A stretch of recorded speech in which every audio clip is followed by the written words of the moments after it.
महाकुंभ भगदड़ पर बवाल जारी। अभिमुक्तेश्वरानंद के बाद निश्चलानंद का हमला। यति नरसिंहानंद ने भी योगी पर बोला हमला। मौत के आंकड़े को लेकर घिरते जा रहे हैं योगी आदित्यनाथ। जिसके घर पे मीटर की रीडिंग 600 से कम है उसको बिजली का बिल 0 आएगा। मेरा बिजली का बिल पहला 1 साल पहला आवा था तो हुण भी 1 साल हो गया भी वह आंदा नहीं हैगा जदी आह भगवंत मान की सरकार बनी है जी। मुंडा सन छोटा कहना पिछली बारी बिल कितना आया था माँ 3500 रुपया कहना ऐसी 0 आया। माँ फिर ऐसा मुख्यमंत्री पूरे इंडिया में बनना चाहिए।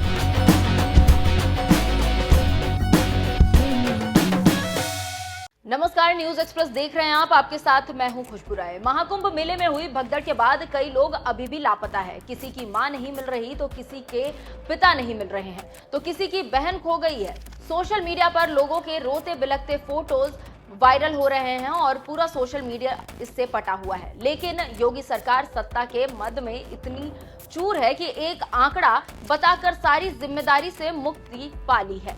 इसी को लेकर अभिमुक्तेश्वरानंद, फिर निश्चलानंद और अब यति नरसिंहानंद ने हमला बोला है और यह हमला लगातार बढ़ता भी जा रहा है, जिसका जवाब योगी आदित्यनाथ और योगी के अधिकारियों के पास नहीं है। पहले योगी पर सोशल मीडिया में वायरल हो रहे यति नरसिंहानंद ने क्या कुछ कहा है वो सुनिए आप।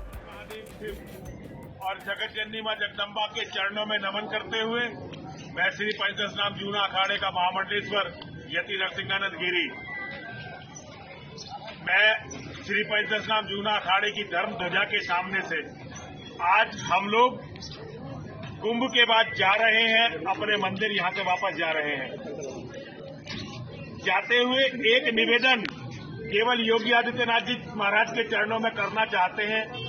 एक वे धर्म के रक्षक हैं, उनके चरणों में एक बड़ा विनम्र अनुरोध है जो हमने इस रक्त पत्र में उनको लिखा है। कुंभ में ये जो भयंकर हत्याकांड हुआ ये दुर्घटना नहीं थी, ये अधिकारियों की लापरवाही के कारण, अधिकारियों के अहंकार के कारण, अधिकारियों की मूर्खता के कारण बहुत बड़ी संख्या में हिंदुओं का नरसंहार हुआ। और हिंदुओं के इस नरसंहार ने हमें यह समझा दिया अच्छी तरह से कि योगी जी जैसे व्यक्ति के होते हुए भी हिंदू उतना ही असुरक्षित है जितना किसी और के रहते हुए हिंदू असुरक्षित था। मैं योगी जी के चरणों में केवल इतना अनुरोध करना चाहता हूं, योगी जी साधारण मनुष्य नहीं है, वो हिंदुओं की भावनाओं का, हिंदुओं के विश्वास का सबसे बड़ा केंद्र है। ये मेरी भविष्यवाणी है, योगी जी लिख के रख लीजिए। ये अगर हम हिंदुओं का हाल ऐसा ही रहा तो ये आखिरी महाकुंभ है हरिद्वार में। 12 साल बाद का महाकुंभ हरिद्वार में लगने वाला नहीं है। मुसलमानों की बढ़ती हुई आबादी और ये अधिकारियों का जो उत्पीड़न है ये अगला कुंभ लगने नहीं देगी। ये अंतिम कुंभ है। मैंने अपनी सारी बातें योगी जी इस पत्र में रक्त से, ये हमारे रक्त का पत्र है, इसमें सारी बातें लिख दी हैं।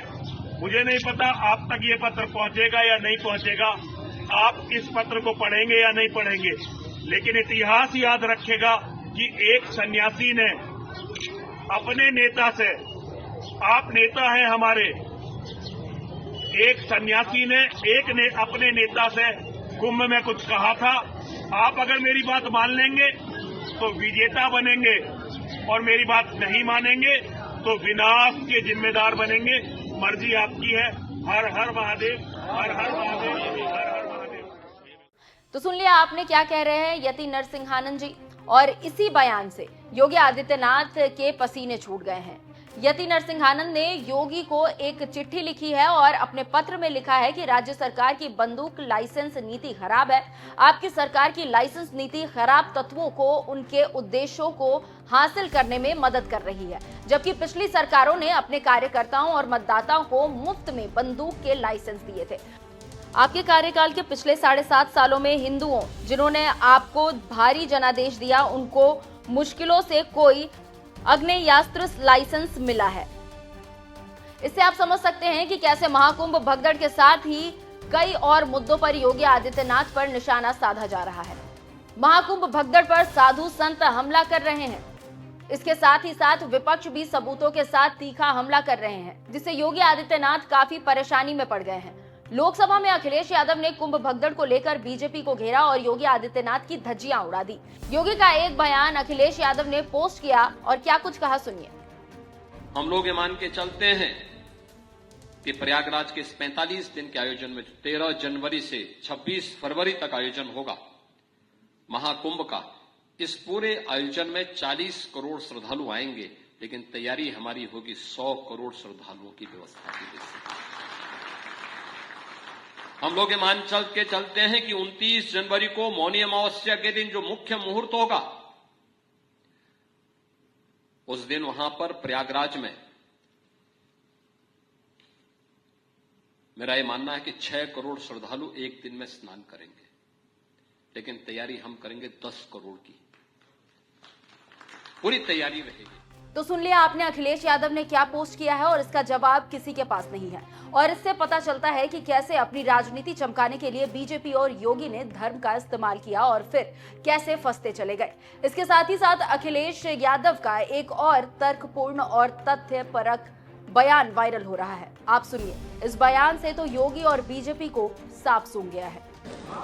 अध्यक्ष महोदय, ये कहा गया कि 144 वर्ष के बाद ये हो रहा है। जहां तक मेरी समझ और जानकारी कहती है, जो एस्ट्रोनॉमी और एस्ट्रो चीजों को समझते होंगे वो ये स्वीकार करते होंगे जो भी कुंभ होता होगा वो 144 वर्ष के बाद ही होता होगा।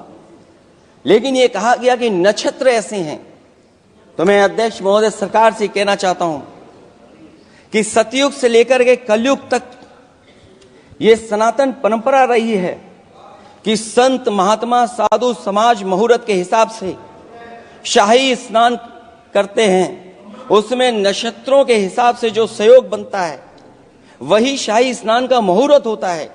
लेकिन भाजपा के राज में ये सनातन परंपरा टूट गई। पहले सरकार ने संत समाज को शाही स्नान रद्द करने का आदेश दिया, जिससे अनादिकाल की सनातन परंपरा टूटी। और फिर जब देश भर में ये बात उठी तो उन्होंने हादसे को छिपाकर फिर से आदेश दिया कि अखाड़े शाही स्नान करने जाएं। इससे सरकार ने पावन मुहूर्त के स्थान पर अपने मनमाने समय पर स्नान कराने का आदेश दिया।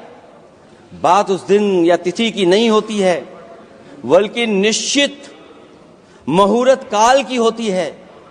ये सनातन परंपरा तोड़कर इन लोगों ने अच्छा नहीं किया। और ये क्या परंपरा टूटी है कि नहीं टूटी है, मैं समझता हूं अध्यक्ष महोदय मुझसे बेहतर सामने वाले ज्यादा जानते होंगे इसके बारे में।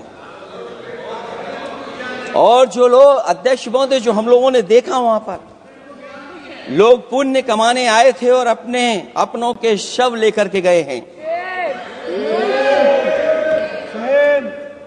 चमत्कारी करिश्मा तो ये हुआ है, श्रद्धालुओं के शव मिल गए थे, पर सरकार स्नान करने वाले मरने वालों की बात स्वीकार नहीं कर रही थी।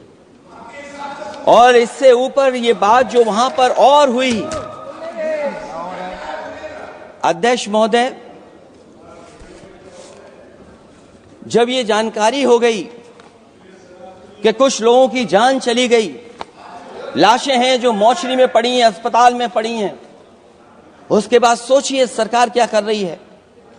अपने सरकारी हेलीकॉप्टर में फूल भर करके फूलों को डालने का काम किया। सोचिए ये हमारी कहां की सनातनी परंपरा है। मैं जानना चाहूंगा सदन के माध्यम से हमारे माननीय सदस्य बताएं कि जहां लाशें पड़ी रही हों, न जाने कितनी चप्पलें पड़ी थीं, न जाने कितने कपड़े पड़े थे, महिलाओं की साड़ियां थी, कपड़े थे, लेकिन उनको कैसे उठाया गया? उन सबको उठाया गया जेसीबी मशीन से, ट्रैक्टर की ट्रॉली से।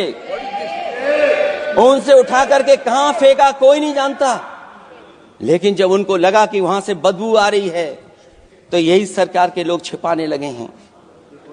यही आपका महाकुंभ का आयोजन था।